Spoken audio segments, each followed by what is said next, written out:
Semana passada eu comecei a pregar em cima de 2ª carta aos Coríntios, capítulo 8, falando de um momento específico da igreja, onde a igreja estava levantando uma coleta, uma oferta especial para abençoar a igreja mãe, a igreja de Jerusalém, de Judeia.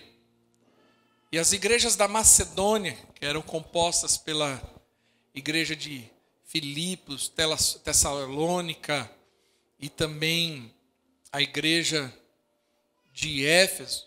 Essas igrejas estavam se juntando junto com a igreja de Corinto para enviar uma oferta para poder suprir a necessidade dos irmãos que estavam passando necessidade ali em Israel.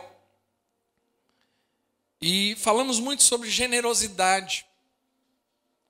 E eu quero continuar falando sobre esse assunto hoje. Mas eu quero ampliar o leque a respeito desse assunto. Não quero falar apenas a respeito de finanças, mas eu quero falar sobre o conceito de generosidade. Nós vivemos num mundo tão egoísta, tão hedonista, onde as pessoas estão pensando somente em si, onde não temos mais pessoas que se preocupam com o próximo, com a necessidade do próximo.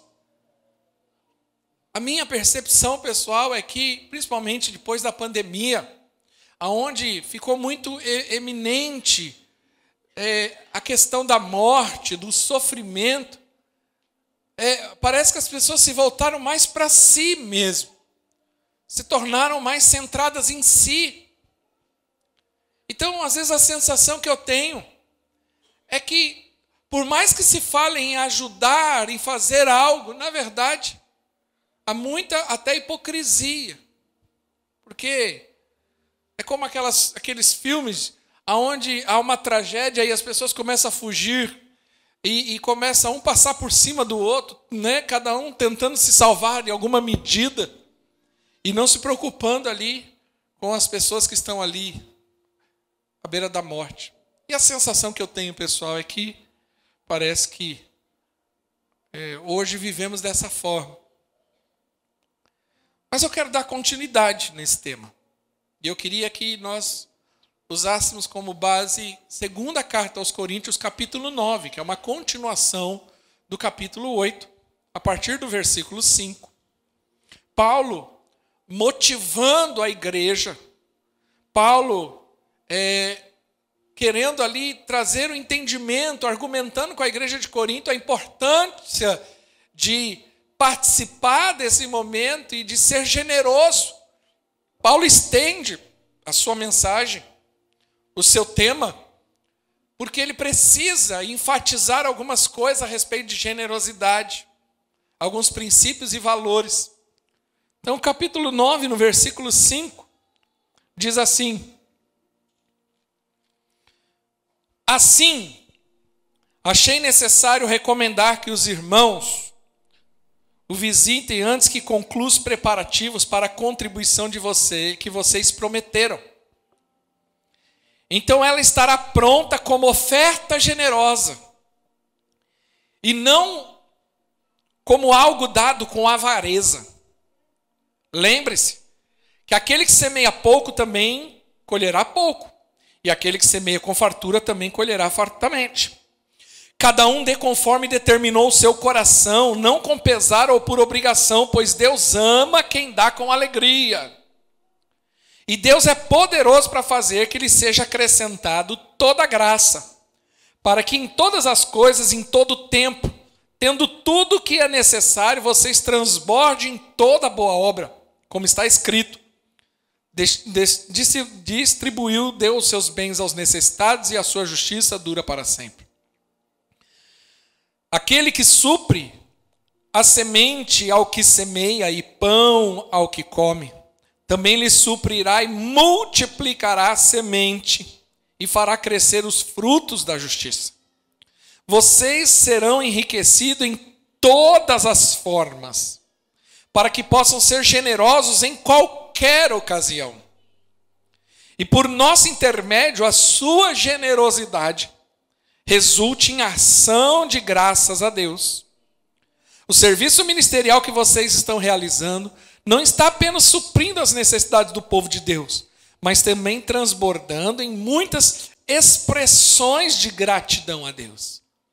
Por meio dessa prova de serviço ministerial, outros louvarão a Deus pela obediência que acompanha a confissão que vocês fazem do Evangelho de Cristo e pela generosidade de vocês em compartilhar os seus bens com eles e com todos os outros. E nas orações que fazem por vocês, eles estarão cheios de amor por vocês, por causa da insuperável graça que Deus tem dado a vocês. Graças a Deus por seu dom indescritível. Essa parte final do texto ela é maravilhosa, porque Paulo ele termina essa linha de raciocínio e percebe que ele repete a palavra generosidade várias vezes, porque ele está motivando e ensinando os irmãos a respeito da generosidade. E ele termina dizendo que isso é um dom indescritível, que a generosidade é um dom de Deus para nós. E que a generosidade ela não se resume apenas em dar alguma coisa a Deus não ao próximo. Mas a generosidade ela é, além de um conceito bíblico, ela é uma revelação da nossa natureza.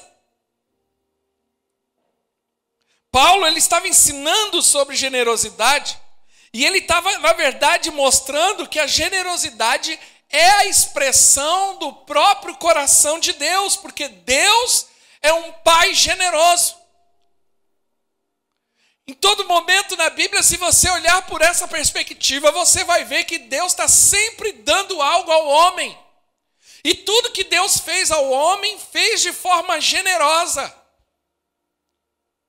Deus nunca fez nada com avareza, com limitação. Mas tudo que Deus deu a nós, Deus com abundância. Sempre com fartura. E nós vemos isso desde o início da criação até hoje. Mas perceba, João capítulo 3,16 diz assim, que Deus amou o mundo de tal maneira que deu. Diga, Ele deu. Ele não tirou. Ele não pediu. O amor de Deus foi expresso no ato de dar e não de tirar. Isso mostra o que é generosidade. E Deus amou o mundo de tal maneira que deu seu Filho unigênito para que todo aquele que nele crê não pereça, mas tenha vida eterna. Eu não merecia a salvação. Eu não faço nada para conquistar a salvação, mas Deus, em seu infinito amor, resolveu me dar isso como um presente, como um dom. Romanos capítulo 8, 32 diz assim, aquele que não poupou seu próprio filho, mas o entregou por nós. Diga, ele entregou. Em João 3 ele deu. Romanos diz que ele entregou por todos nós, como não nos dará juntamente com ele de graça todas as coisas. Perceba que a generosidade é uma expressão do caráter de Deus, da natureza de Deus, porque Deus, ele fez tudo sempre doando, sempre dando. Deus não é avarento, Deus não é miserável. Fico pensando no que diz respeito à criação. Você já viu a quantidade de coisa que Deus criou? Passarinho. Tem pardal. Tem pombo. Tem coleirinha. Tem não sei o quê. Tem tucano. E ele vai trazendo. Você percebe que tudo que Deus faz em abundância. Nunca é limitado. Nunca é miserável. Sempre com uma expressão de generosidade.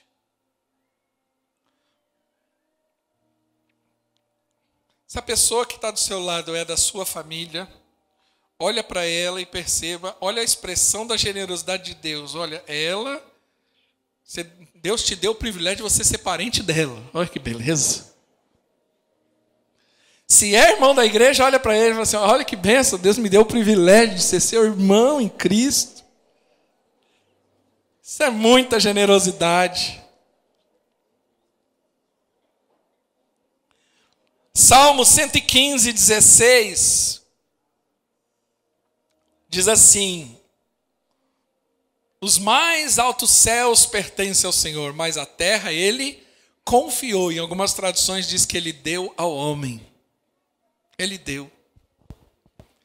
Isso eu quero só argumentar nesse início de mensagem. Como Deus é um Deus generoso. E ter um coração generoso evidencia a minha nova natureza. É interessante que quando nós olhamos sobre a queda de Satanás, diz que ele tirou 1/3 dos anjos. O diabo já começou tirando. E Deus sempre está dando. Ou seja, a minha antiga natureza, que é uma natureza caída, luciferiana, ela é uma natureza avarenta, miserável. Sempre está pensando em mim e sempre tirar proveito, tirar vantagem, me dar bem. Sempre querendo algo do outro. Mas a minha nova natureza é o contrário, ela tem que ser uma natureza generosa, sempre com o intuito de dar, de oferecer, de abençoar. Por isso que muitos relacionamentos não dão certo, porque muitos relacionamentos são baseados nessa antiga natureza. A pessoa entra, exemplo, num casamento, ela entra só para tomar do outro. Ela não entra para dar, ela entra para tirar. Ela só suga, ela só requer, ela só quer, ela só pede, ela só necessita, porque você não me dá atenção, porque você tem que fazer isso, porque você tem que fazer aquilo. Então ela não expressa generosidade nenhuma, ela só quer retirar algo do outro. E toda relação, eu chamo isso de relação sanguessuga, que é uma relação baseada na natureza luciferiana. Ela quer desfigurar o outro lado. O céu era perfeito, maravilhoso. Satanás entrou no meio da história, tirou 1/3 dos anjos, ele desfigurou. Tem relacionamentos que você sai dele desfigurado. Você só arrancaram o teu couro, arrancou tudo de você. É o chupim. Quem está entendendo, diga amém. Ele não tem nenhuma expressão de generosidade, ele só quer sugar.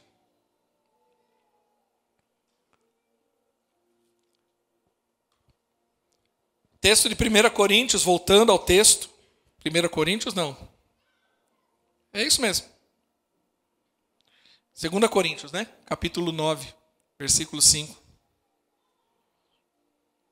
É segundo, filho. Está errado o texto. Perdão. Na ceia a gente se conserta.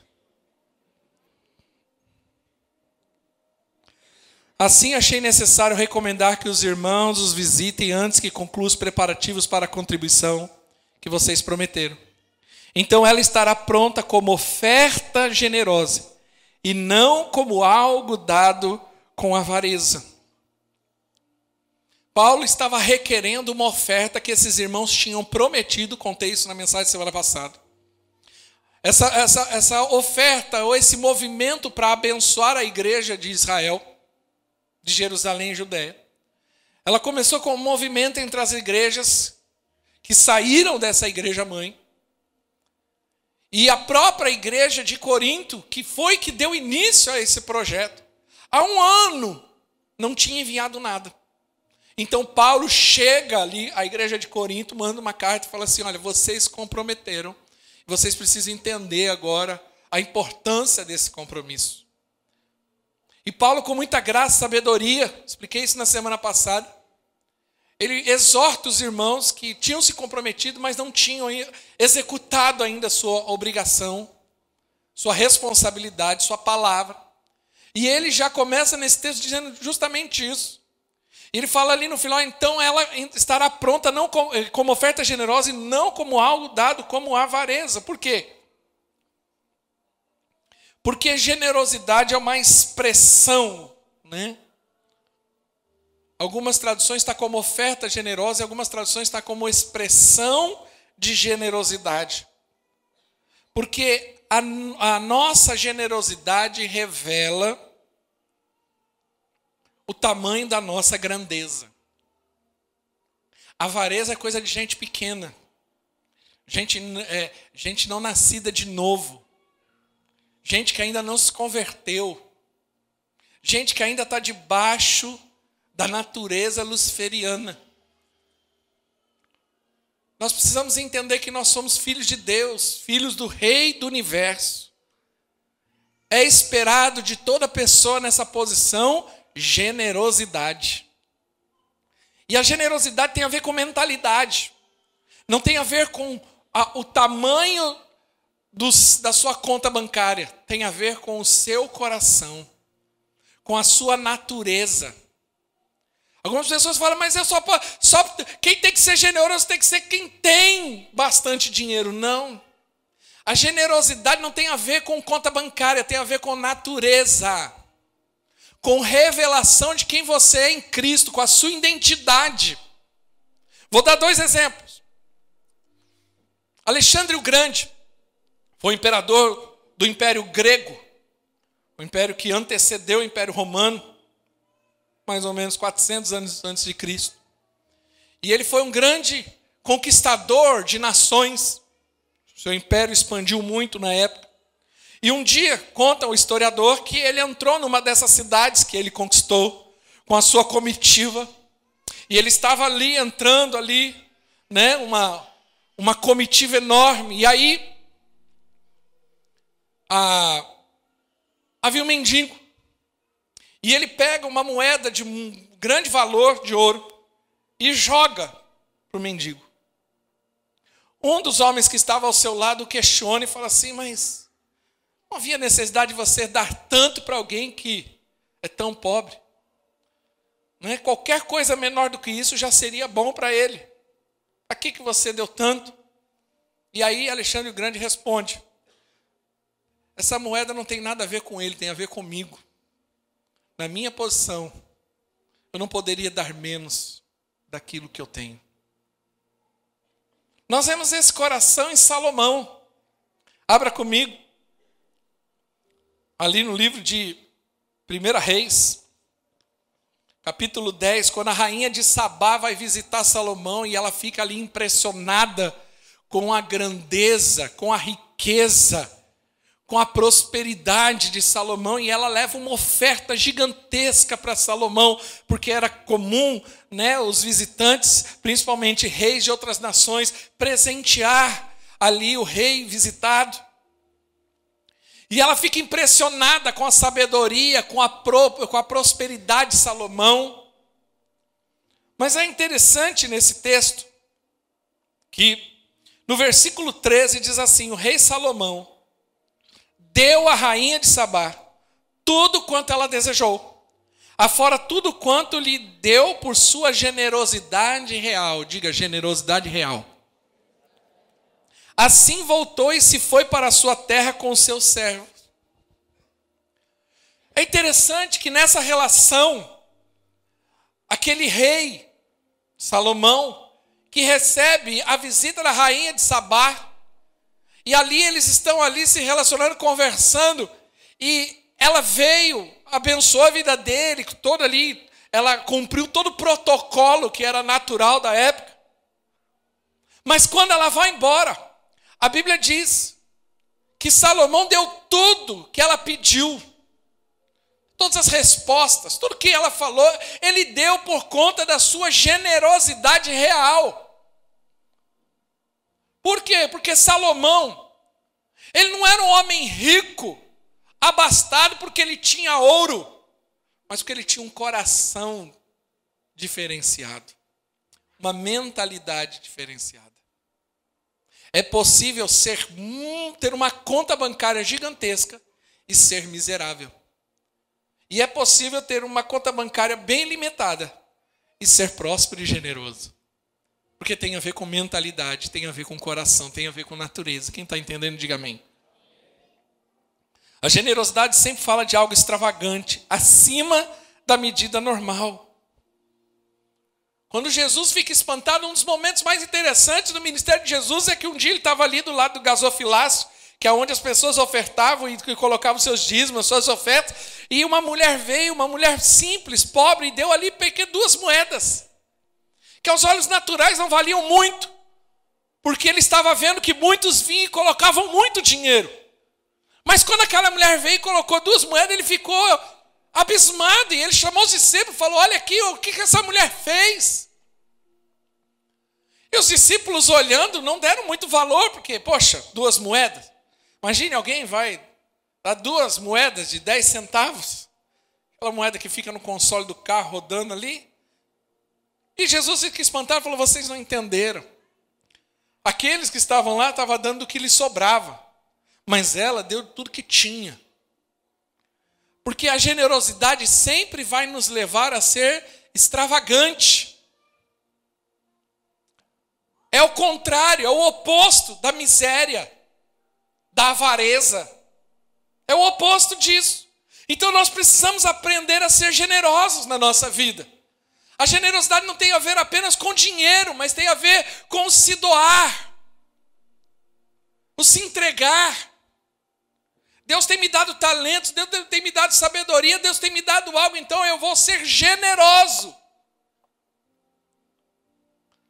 Eu preciso aprender a ser generoso com a minha família. O primeiro lugar que eu preciso ser generoso, com a minha família. Primeiro lugar que você tem que manifestar generosidade com a sua família, dentro da sua casa. Tem gente que é miserável dentro de casa. Ele faz tudo pelos outros, mas ele não faz nada pelos de casa. Vou dar um exemplo muito comum. Minha mulher pratica isso. Ela pratica o certo. Tem gente que ela pega e compra aquele jogo de prato, de copo. Aí ele guarda lá em cima do armário lá. Aí ninguém pode usar, ninguém pode mexer. Só pode usar quando vem visita. Mas os da casa é copo de requeijão. É o prato lascado. É o garfo torto.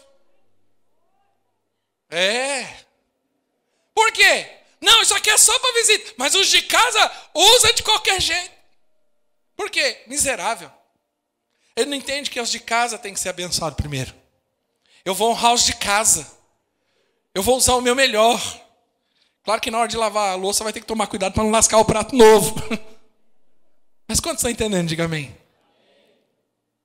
Sabe? Nós precisamos ser generosos dentro de casa. Ser generoso, o pai tem que ser generoso com os filhos, com a esposa com o marido, com os filhos com os pais. Generoso com o seu tempo. Você já viu como tem pai hoje? Tem tempo para tudo, menos para os de casa.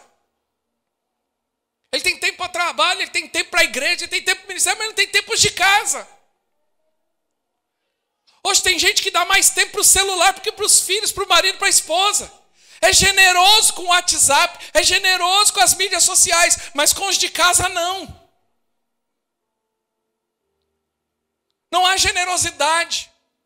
Não há doação de tempo, não há doação de amor, não há doação de afeto. Tem mulher que dá mais risada para o celular do que para o marido. E tem marido que se diverte mais com o celular do que com a mulher. Alguma coisa está errada nessa relação. Há prontidão para as outras coisas, mas não há prontidão para os de casa. Então nós precisamos aprender a ser generosos dentro da nossa casa. Quem está entendendo, diga amém. Seja generoso no seu dia a dia. Seja uma pessoa conhecida por sua generosidade. Generosidade pode ser expressada também como prontidão em servir, prontidão em fazer, prontidão em ajudar.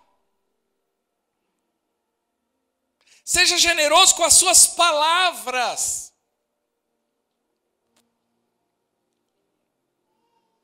Você sabe que a palavra original generosidade no grego é eulogia, que é a raiz da palavra elogio. Isso aponta para a primeira coisa, linguagem educada. Ser generoso com as nossas palavras é o seguinte: é ser educado com o seu linguajar. Como tem marido que é ignorante, como tem mulher que é bruta, como tem gente que é ignorante com as palavras. É rápido para reclamar, mas tem uma dificuldade para elogiar. Não há generosidade em adjetivos positivos, mas há generosidade para adjetivos negativos. Qual foi a última vez que você elogiou alguém?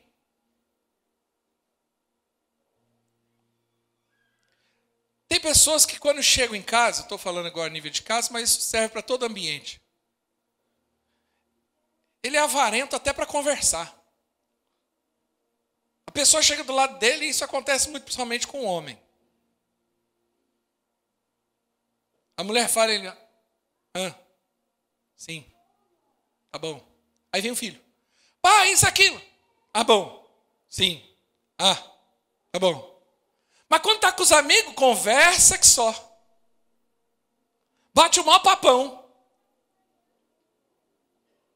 Mas dentro de casa é um monólogo.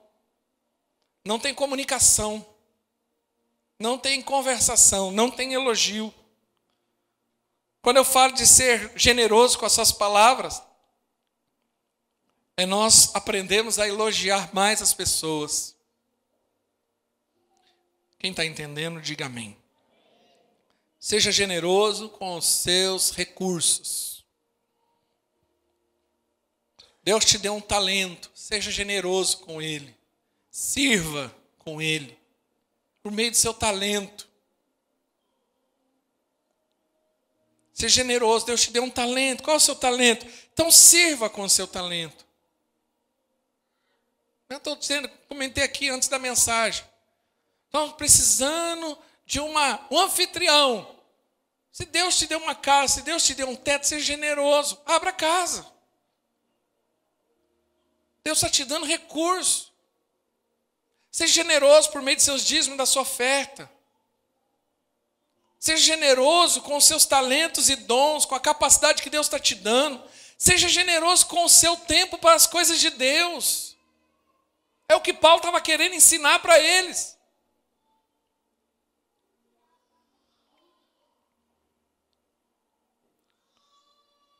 No versículo 7, 2 Coríntios, capítulo 9, no versículo 7. A palavra está pegando, hein?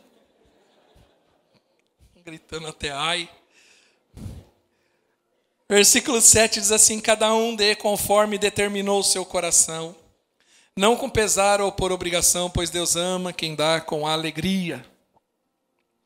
Não deixe a avareza tomar conta do seu coração. Cada um contribua segundo o propósito do seu coração. Se o meu coração é um coração de Deus, ele é automaticamente generoso. Não precisa ficar brigando. Há circunstâncias que não precisa ter mais luta interna. Eu fico pensando, fazendo um paralelo, e acredito que boa parte aqui consegue fazer esse paralelo. Quando estava no mundo, com as coisas do mundo havia uma generosidade. Mas quando chega na igreja, não tem essa mesma generosidade. Vou dar um exemplo. Quando era do mundo, para ficar até de madrugada, nas vagens, né, da vida, não tinha problema. E se tinha que acordar no outro dia cedo, acordava e ia trabalhar bêbado, drogado, com sono. Mas aí quando a igreja fala assim, vamos fazer uma vigília, a nossa vigília acaba meia-noite. Não posso não, porque no outro dia eu acordo cedo. Alô, miserável. Entendeu? Eu me lembro que uma das pessoas usadas para me evangelizar foi um irmão, um homem que trabalhou comigo. Eu trabalhava numa empresa. E nós chegávamos 6 horas da manhã para trabalhar, entrávamos às 6. E eu me lembro que muitas vezes, mas isso me chamou muita atenção, um dia que ele me contou que ele ficou na vigília. A vigília foi até às 5 da manhã. E às 6 horas ele entrou na empresa para trabalhar. E nós tínhamos que trabalhar naquele dia 12 horas, que era um turno de 12 horas na época. E eu me lembro que o que me chamou a atenção é que eu tinha vindo numa noitada. E eu não queria estar ali, estava só o pó da rabiola naquele lugar. E aquele irmão, ele estava servindo com uma alegria, e ele estava trabalhando com uma alegria, e eu estava ali, não aguentando de sono, querendo ir para casa, e eu comecei a conversar com ele. Eu falei, mas o que é esse negócio de vigília? Ele começou a me explicar, ele começou a pregar para mim, irmão Israel. Foi uma das pessoas usadas para me evangelizar. E aquilo mexeu comigo. Porque eu vi a alegria dele depois de uma vigília. E eu falei, meu Deus do céu, e a gente chamava ele de irmão. O apelido dele dentro da empresa era irmão. Né? Se o seu apelido é irmão dentro da igreja, dentro da empresa, é um bom negócio. E eu me lembro até hoje dele. Da alegria dele trabalhando depois de uma noite inteira numa vigília de oração. E eu falei para ele assim, eu me lembro que eu falei assim, nunca que eu ficaria orando até de madrugada.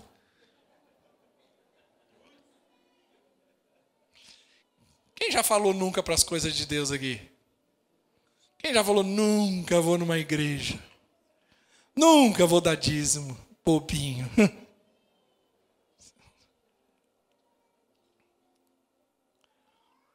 Primeira carta aos Coríntios, Paulo, argumentando na sua primeira carta, ele traz algo muito interessante, porque ele diz assim, primeira carta aos Coríntios, capítulo 6, versículo 9 e 10, é uma expressão até forte, mas é bíblica. Vocês não sabem que os perversos não herdarão o reino de Deus. Quem não vai herdar o reino de Deus? Diga, os perversos. Aí ele continua.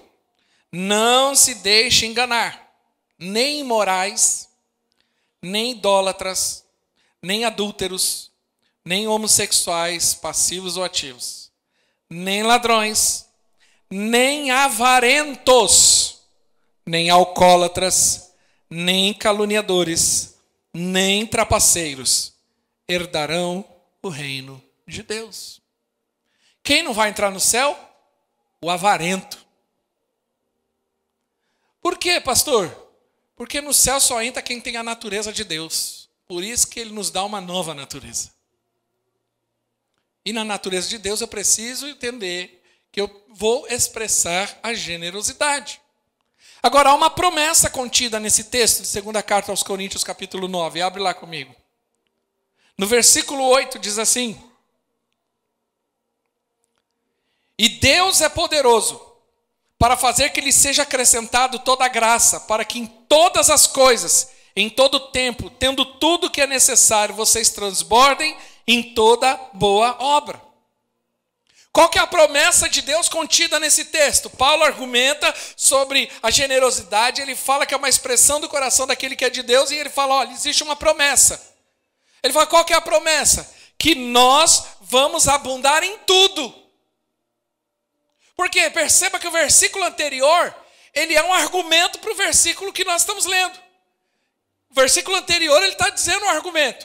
Olha aqui, versículo 7. Cada um dê conforme o seu coração, não com pesar ou por obrigação, mas Deus ama quem dá com alegria. Versículo 6, olha a argumentação. Lembre-se que aquele que semeia pouco também colherá pouco, e aquele que semeia com fartura também colherá fartamente. Então ele está falando de uma lei de semeadura. Que a generosidade é uma manifestação da natureza de Deus na minha vida. Ok. E que a minha vida é reflexo da maneira que eu manifesto essa natureza. Então, se eu ajo com avareza, eu vou colher avareza. Mas se eu ajo com abundância, ele diz, vocês vão prosperar em tudo no versículo 9 e 10. Perdão, no versículo 8. Vocês vão prosperar em tudo, e Deus é poderoso para fazer que toda a graça lhe seja acrescentada, para que em todas as coisas, em todo o tempo, tendo tudo o que é necessário, vocês transbordem, diga transbordar. Haverá abundância, essa é a promessa de Deus para a tua vida. Não é uma abundância só de uma conta bancária, é uma abundância de casamento, é abundância de alegria, é abundância. Mesmo em meio a dificuldades, em meio a provas, a abundância. Essa é a promessa de Deus. para a nossa vida. No versículo 10, a promessa de Deus: aquele que supre a semente ao que semeia, o pão que come, também lhe suprirá e multiplicará a semente e fará crescer os frutos da justiça. O texto diz: aquele que dá semente ao que semeia. A generosidade também tem a ver com o propósito de confiança do Senhor no nosso coração. Qual que é o propósito de Deus nos prosperar? Para abençoar. Ele não vai dar semente para quem come a semente, ele dá semente para quem semeia. Então muitas vezes Deus tem nos dado sementes. A graça de Deus é a semente, o evangelho é a semente, mas nós não passamos para frente. Por isso que às vezes não vemos. Por que tem gente com apatia espiritual? Como nós temos visto gente apática: estou espiritualmente apático, estou desanimado. Começa a pregar, começa a fazer algo pelos outros, abençoar a vida de outros. Você vai ver se você não vai perder essa apatia. Por quê? Porque vai ter abundância de graça de Deus na tua vida. Não tem como. Mas se eu quero viver uma vida egoísta, centrada em mim, preocupado só comigo, e eu falo que eu não posso fazer nada pelos outros, eu vou morrer em mim mesmo. Para que a semente vai germinar se eu como a semente, eu como o fruto, eu como tudo, tudo acaba em mim? Não sei se você sabe, mas exemplo, vamos pôr um pé de maçã bem carregado, e ninguém colher aquela maçã, e aquelas maçãs caírem, elas vão apodrecer e vão estragar a terra e a planta. A semente ela precisa ir para longe, porque se ela ficar próximo, ela mata a própria planta. Ela precisa ir para outro. Ela não pode morrer em nós. Não tem como.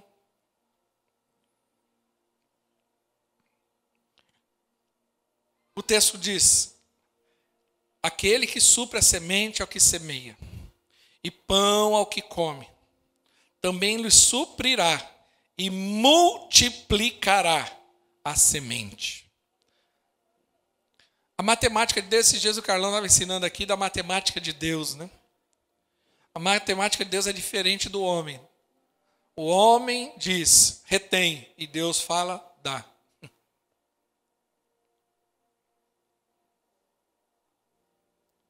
Sabe que, nesse período de pandemia, me fez refletir muito em alguns assuntos e principalmente na vida. Por quê? Acredito que todos passaram em alguma medida, mas eu confesso a vocês, como pastor, nós somos mais expostos. E eu fui muito velório nesse período de pandemia. Eu fui tanto velório que chegou um dia que eu me lembro de um velório que eu cheguei no final do velório, virei para minha esposa e falei assim: não aguento mais velório. Eu estava cansado, emocionalmente cansado. De enterrar gente, de acompanhar famílias passando pelo luto. Eu mesmo passei por um, pessoal, então isso me desgastou muito. Mas uma coisa que eu meditei muito foi que em boa parte desses velórios eu fui até o final, né, ou seja, até o momento em que o caixão é depositado no lugar que precisa. Esse é um momento que você para, você reflete, você tem que esperar ali aquele momento, né, todo o processo dos rapazes ali que trabalham ali, fazer todo o processo ali de enterro. Então você fica ali um período de tempo ali quieto, porque ninguém fala nada, esperando os caras trabalhar e esperando o movimento da família. No meu caso, eu fico esperando o movimento da família, porque por ser educado. Então você fica no momento de reflexão e uma coisa que a gente ouve falar muito, mas naquele momento ali te faz refletir. Aquilo que Jó fala, né? Nu eu vim, nu eu voltarei. Glorificado seja o nome do Senhor. Não tem gaveta. Ali não tem conta bancária. Ali não tem marca de roupa. Seguidores não vão juntos. Ali não tem nada. Eu sempre, nesses momentos, refletia muito. que é fato. No que consiste de fato a vida? O que vale a pena mesmo viver? Só reter? Para no final não levar nada? E quando eu falo de reter, eu não estou falando só de bens materiais. Reter talentos. Às vezes você está retendo seu talento, seu chamado, seu propósito. E Deus está te avivando, te despertando, te chamando. Fala, o que você está fazendo com isso? Eu te chamei para ser generoso. E você tem retido, porque tem medo. Como aquele homem que recebeu o talento e escondeu, porque falou, eu tive medo. Mas o que tinha 5 multiplicou, e porque multiplicou, recebeu mais. Mas o que não multiplicou nada e reteve, até o que tinha, ele foi tirado. No versículo 11, mostra o propósito da prosperidade. Vocês serão enriquecidos de todas as formas. Quantos podem dizer amém por isso? Vocês serão enriquecidos, isso é a promessa de Deus. Em todas as formas. Você vai ver riqueza no teu casamento, você vai ver riqueza na sua vida emocional, você vai ver riqueza nos seus recursos, você vai ver riqueza no seu ministério, você vai ver riqueza de Deus em todas as coisas. Para que possam, olha aqui o texto, Deus vai te enriquecer para que possam ser o quê? O que, igreja? Então Deus vai te enriquecer para quê? Para ser generoso. Deus já te deu sementes. Deus já te prosperou em alguma medida. Mas Ele está fazendo isso para você ser generoso. Em qualquer ocasião e por nosso intermédio, a sua generosidade resulte em ação de graças a Deus. Porque o nome do Senhor vai ser glorificado por meio da generosidade que você manifestar. O nome do Senhor é engrandecido. Deus é glorificado no final dessa história quando eu manifesto generosidade na vida dos outros, na minha sociedade, na igreja, para essa geração. Eu não tenho dúvida e falo isso diante de Deus, mas não por uma... Não quero parecer arrogante, petulante, de forma alguma. Mas eu não tenho dúvida que, em alguma medida, eu ia ser um homem próspero. Não tenho dúvida. Me preparei, meus pais me deram uma condição de educação, né? Me preparava para isso. Mas um dia Deus me chamou, me vocacionou para o ministério. E aos 26 anos de idade eu fui ordenado ao ministério pastoral e há 20 anos eu faço isso. É uma doação. Eu doei a minha juventude.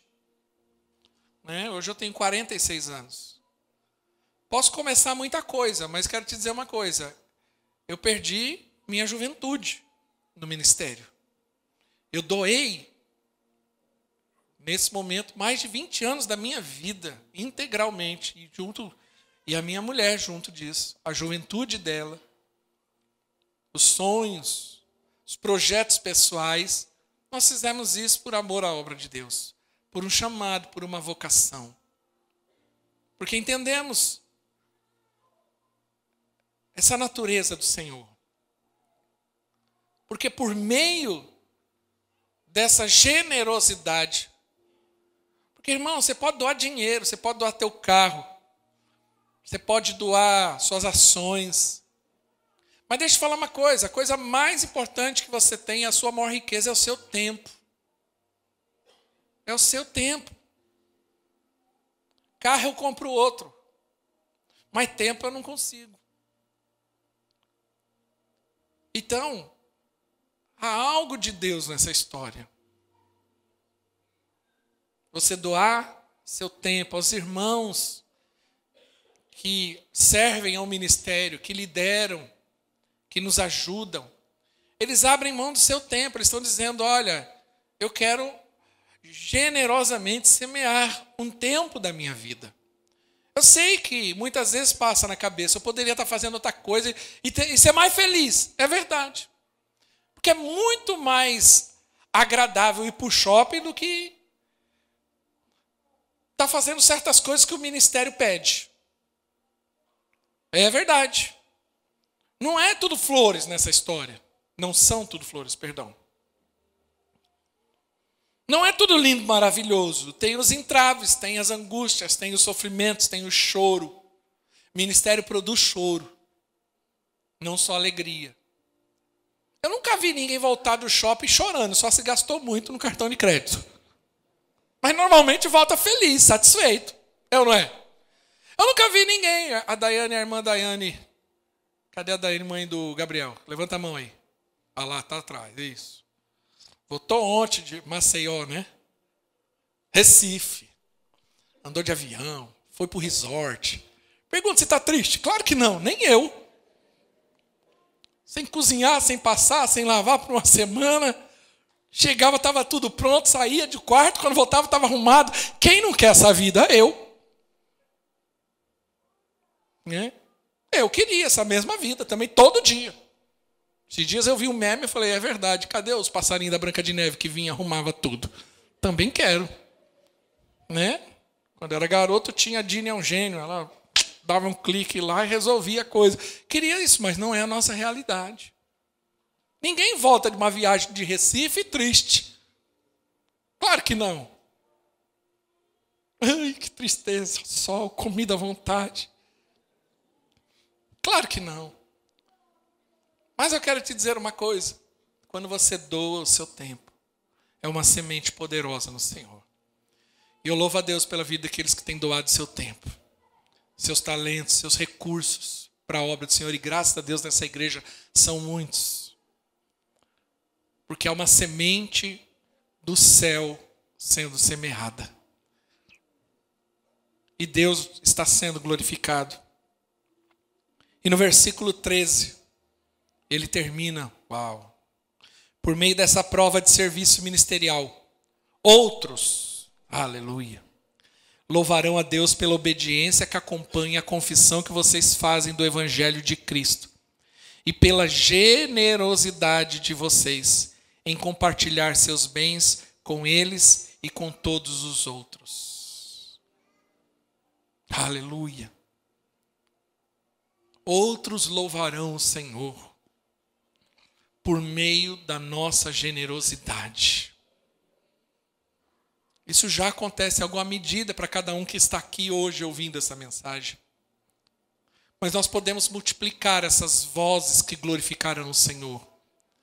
Hoje nós somos algumas centenas, mas eu creio que chegaremos às milhares, glorificando o nome do Senhor, exaltando o nome do Senhor, por conta da sua confissão. Ele está falando da sua confissão de fé.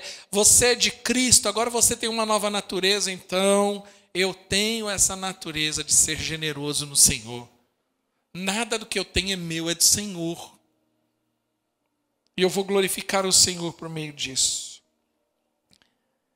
E ele conclui dizendo que, no último versículo do capítulo 9, e nas orações que fazem por vocês, eles estarão cheios de amor por vocês. Versículo 14, perdão. E nas orações que fazem por vocês, eles estarão cheios do amor de vocês por causa da insuperável graça que Deus tem dado a vocês. Qual é a graça que Paulo está dizendo que Deus estava dando para eles? Ele está dizendo, graças a Deus pelo seu dom indescritível. A generosidade é um dom. Eu quero ter esse dom.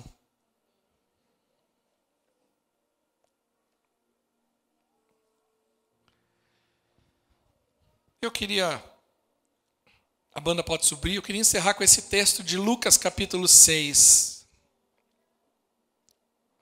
No versículo 37 e 38. Vamos ficar de pé.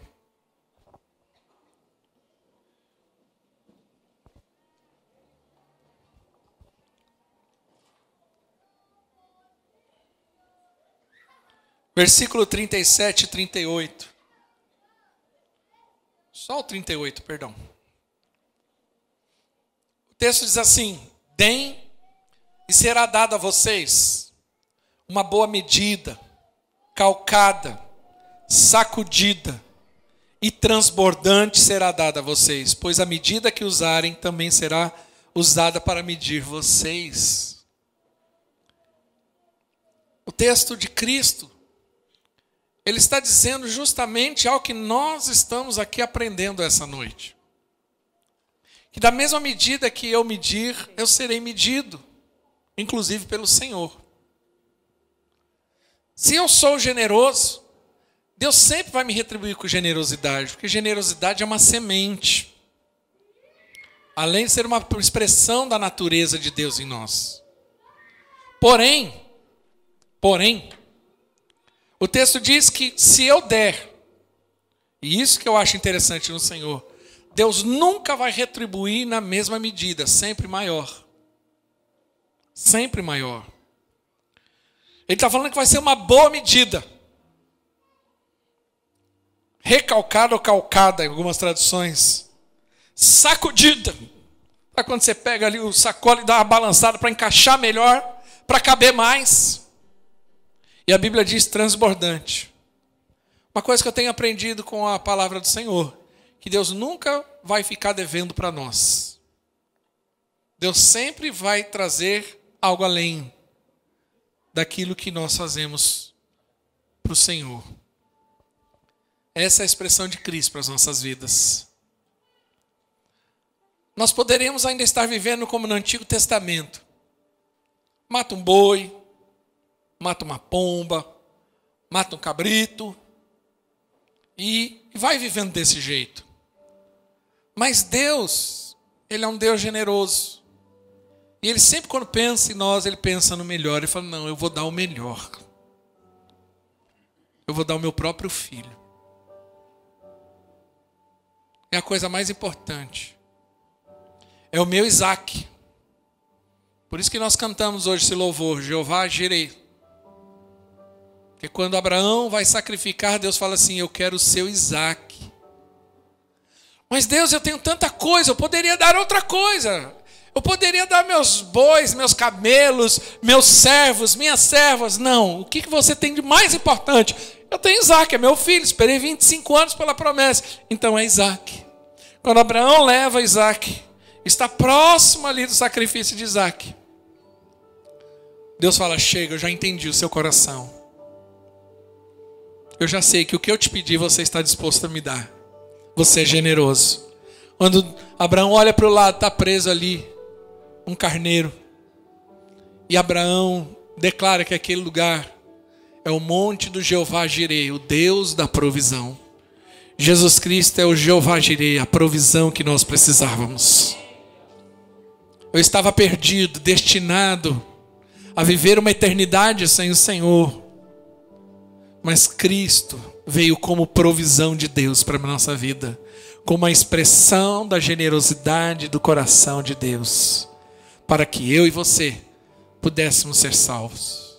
Feche seus olhos.